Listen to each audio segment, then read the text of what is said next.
ഇടത്തെല്ലാം പരിശോധിക്കൽ മാത്രമാണ് ചെയ്യുന്നത്. വേറെ എവിടെ പോയി കടന്നു മിഞ്ഞാന്ന് പുഞ്ചിരിമട്ടത്താണ് വീട്. പുഞ്ചിരിമട്ടത്തുനിന്ന് അവര് വേറെ മുണ്ടക്കായിക്ക് പോന്നു. അവിടെ പേടിച്ചിട്ട് അവിടെ പൊട്ടിയപ്പോ അവിടുന്ന് ഇങ്ങോട്ടും മുണ്ടക്കായിക്ക് പോന്നു. അവിടെയാണ് ഇത് ഉണ്ടായി. അവിടുന്നാണ് സംഭവമല്ലോ.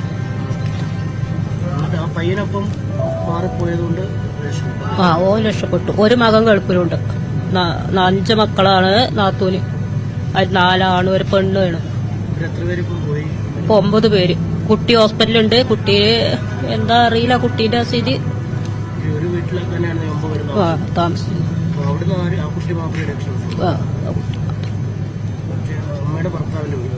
ഭർത്താവിന്റെ എന്താ ഭർത്താവ്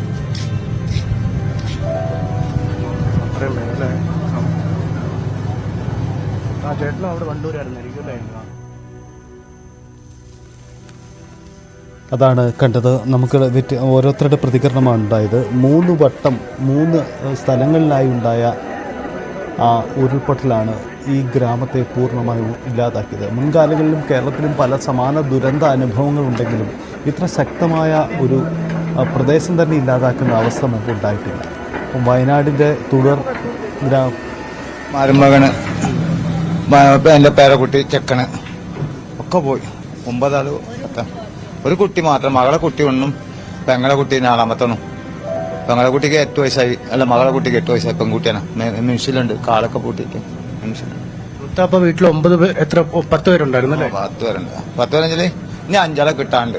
4 ആളെ കിട്ടിക്കണേ.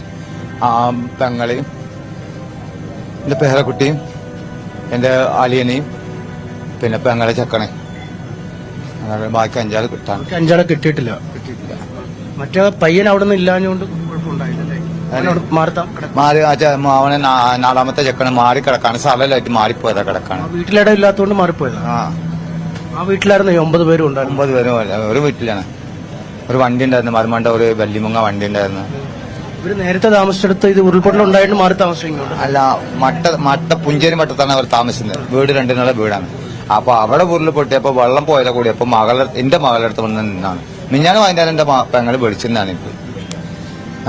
എന്റെ മൂത്ത ചെക്കന്റെ ഭാര്യക്ക് പള്ളിയിലുണ്ട്, മുത്തച്ചാണാൻ പോവാണൊക്കെ പറഞ്ഞ് അങ്ങനെ അവളെ പോയത്. അങ്ങേയറ്റം സങ്കടകരമായ ഒരു സാഹചര്യമാണ്. 9 പേരാണ് ഇദ്ദേഹത്തിന്റെ കുടുംബത്തിൽ നിന്ന് നഷ്ടപ്പെട്ടിരിക്കുന്നത്. അതിൽ 4 പേരുടെ മൃതദേഹങ്ങൾ കണ്ടെടുത്തിരിക്കുന്നു. 5 പേരെ കണ്ടെടുത്തിട്ടില്ല. നേരത്തെ താമസിച്ച സ്ഥലത്ത് ഉരുൾപൊട്ടലുണ്ടായതുകൊണ്ട് ആ ഭയം മൂലമാണ് ഈ മുണ്ടക്കയിലേക്ക് മാറി താമസിച്ചത്. എന്നാൽ ആ മാറി താമസം വീണ്ടും ഒരു ദുരന്തത്തിലേക്ക് തന്നെ ആ കുടുംബത്തെ എത്തിച്ചു. ആ വീട്ടിൽ 9 പേരാണ് ആ വീട്ടിൽ താമസിച്ചിരുന്നത്. ആ വീട്ടിൽ ഇടയില്ലാത്തതുകൊണ്ട് മാത്രം ഒരു കുട്ടി മറ്റൊരു വീട്ടിൽ കിടക്കാൻ പോയി. അനീഷ് സൂചിപ്പിച്ച പോലെയാണ് അവിടെ നിന്ന് ഈ ദുരന്തം കേൾക്കാൻ നമുക്ക് പോലും കഴിയാൻ സാധിക്കുന്നത്. നമുക്ക് ദൃശ്യങ്ങൾ കാണുന്നത് ഒരു ഹെലികോപ്റ്റർ ദുരന്ത മേഖലയിലേക്ക് എത്തുന്നതാണ്. സഹായഹസ്തവുമായി എത്തുന്ന ഇത്തരം ഹെലികോപ്റ്ററുകൾക്ക് നമുക്ക് നൽകുന്ന ആത്മവിശ്വാസം ചെറുതല്ല. കാരണം ഒറ്റപ്പെട്ടുപോയ ഇടങ്ങളിൽ നിന്നും തിരികെ വരാൻ പ്രതീക്ഷ നൽകുന്ന ദൗത്യസേനയുടെ ഇടപെടലായി ഇത് മാറുകയാണ്. ദൗത്യസേനയ്ക്ക് ഇപ്പോൾ ഹെലികോപ്റ്റർ സംവിധാനം ഉപയോഗിക്കുന്നതുകൊണ്ട് തന്നെ വേഗത്തിൽ ആളുകളെ പരിക്ക് പറ്റിയവരെ കൂടി ഇടങ്ങളിലേക്ക് മാറ്റുക സാധ്യമാണ്. സർവ്വതും നഷ്ടപ്പെട്ടവരുടെ കാത്തിരിപ്പ്, വിവരിക്കാൻ കഴിയാത്ത അവസ്ഥ, ഉള്ളു പൊട്ടുകയാണ്.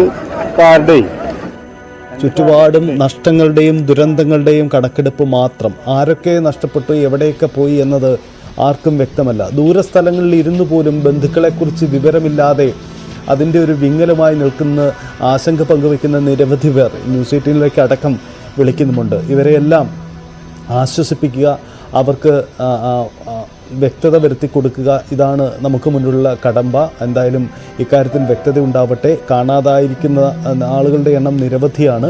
അവരെവിടെയാണ് എന്നതിൽ ഒരു വ്യക്തത വരുത്തണം. ഇതിൽ ചില ആളുകളെയൊക്കെ ഇടയ്ക്ക് ഈ ചില ദുരിതാശ്വാസ ക്യാമ്പുകളിൽ നിന്നും മറ്റും കണ്ടെത്തിയിട്ടുണ്ട്. അത് ഇതിനിടയിൽ നമുക്ക് ആശ്വാസം പകരുന്ന ചില വാർത്തകളായി കൂടി വരുന്നുണ്ട് എന്ന കാര്യം കൂടി സൂചിപ്പിക്കട്ടെ. മുണ്ടക്കൈ ചെറാട്ടുകുന്ന് കോളനിയിൽ 32 പേരിൽ 26 പേരെ കണ്ടെത്തി. നേരത്തെ ഈ കോളനിയിലെ 32 പേരെ കാണുന്നില്ല എന്നായിരുന്നു റിപ്പോർട്ട്. ഇതിൽ 26 പേരെ കണ്ടെത്തിയിട്ടുണ്ട്.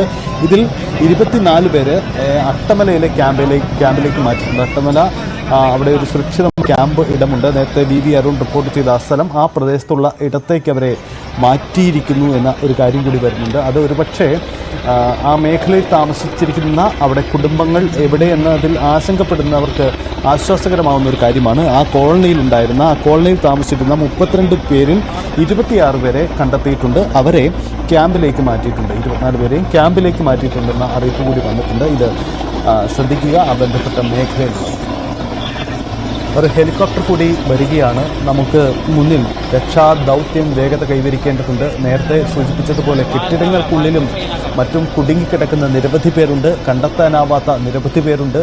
അങ്ങനെ ആ ജനവാസ മേഖല പൂർണ്ണമായും തൂത്തെറിയപ്പെട്ടപ്പോൾ ഇനി ബാക്കിയാവുന്നത് എന്ത് എന്ന ചോദ്യമാണ്. ദുരന്തങ്ങളെ അതിജീവിച്ച ചരിത്രമുണ്ട് കേരളത്തിന്. പക്ഷേ ഈ കടന്നു പോകുന്ന മണിക്കൂറുകൾ അത് സഹിക്കാനാവുന്നതിലും അപ്പുറമാണ്. നമുക്കൊരു തരത്തിലും വിവരിക്കാൻ കഴിയാത്ത സാഹചര്യമാണ്. മൃതദേഹ ഭാഗങ്ങളാണ് ചിലയിടങ്ങളിൽ നിന്നും ലഭ്യമാവുന്നത്.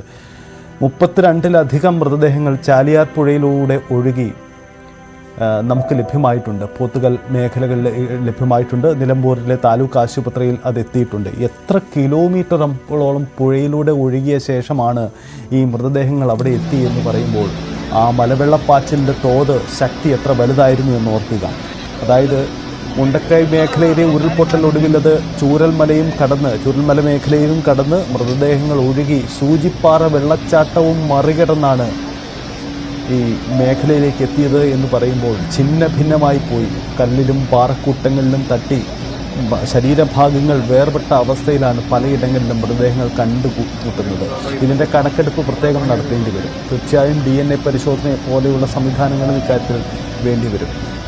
വിവരിക്കാനാവാത്ത ദുരന്ത മേഖലയായി ഈ മേഖലകൾ മാറുമ്പോൾ നമുക്ക് മുന്നിൽ അവശേഷിക്കുന്നത് അവരെ ആശ്വസിപ്പിക്കുക, അവശേഷിക്കുന്നവർക്ക് ആശ്വാസം നൽകുക, തിരികെ നൽകുക ജീവിതം എന്നതാണ്.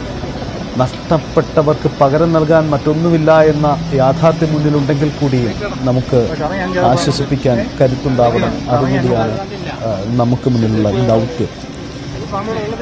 രക്ഷാദൗത്യം പുരോഗമിക്കുകയാണ്. വീടിനുള്ളിൽ കുടുങ്ങിക്കിടക്കുന്നവരെ തിരികെ എത്തിക്കാൻ വേണ്ടിയുള്ള ശ്രമങ്ങൾ നടത്തുന്നു. വീടിനുള്ളിൽ കുടുങ്ങിപ്പോയവരുടെ അവസ്ഥ, ഒരു കുടുംബനാഥൻ തേങ്ങുന്നു. തൻ്റെ 5 അംഗ കുടുംബാംഗങ്ങൾ ബാക്കി എല്ലാവരും വീടിനുള്ളിൽ കുടുങ്ങിക്കിടക്കുകയാണ്. അവർ മരിച്ചിരിക്കാം, പക്ഷേ അവർ മരണപ്പെട്ടിരിക്കാം, പക്ഷേ അവരുടെ മൃതദേഹം എനിക്ക് കാണണം, എനിക്ക് അന്ത്യക്രിയകൾ ചെയ്യണമെന്ന് ആ കുടുംബനാഥൻ വിലപിക്കുമ്പോൾ ആ വേദന കണ്ടു നിൽക്കാൻ അതെങ്ങനെ വിവേചിക്കണമെന്നതിൽ വാക്കുകളില്ലാത്ത അവസ്ഥയാണ്. അതാണ് അവിടെ ഉള്ളത്. ഈ തേങ്ങലുകൾക്കിടയിൽ രക്ഷാപ്രവർത്തനം നടത്തേണ്ടി വരുന്ന ദൗത്യ സംഘാംഗങ്ങൾ അവരെ ഏറ്റെടുക്കുന്ന വെല്ലുവിളി അത് അങ്ങേറ്റം വലുതാണ്.